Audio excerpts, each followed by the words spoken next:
I had recently started seeing someone new, and it was my first time being invited to stay at their house.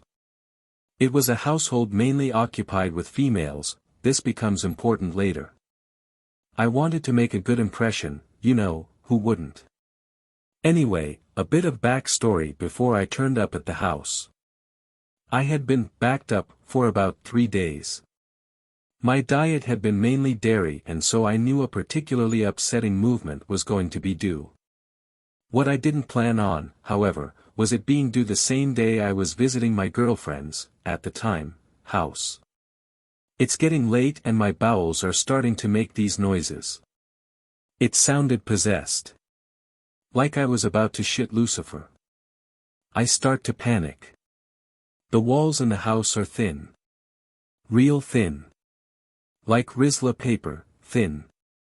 I knew if I wanted to release this beast, I'd have to mask it. Coughing wouldn't do it.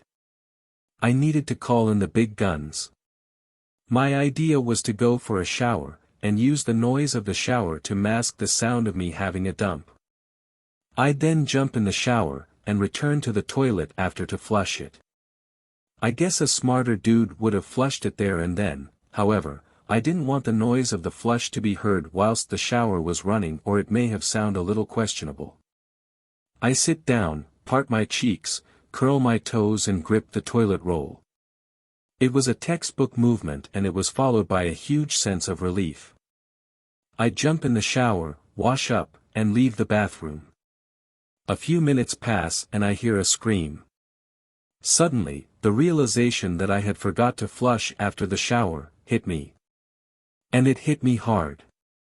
What followed was 4 girls crowded around the toilet, which now looked like a shit protest, in shock and horror. I went bright red, apologized, and flushed the evidence.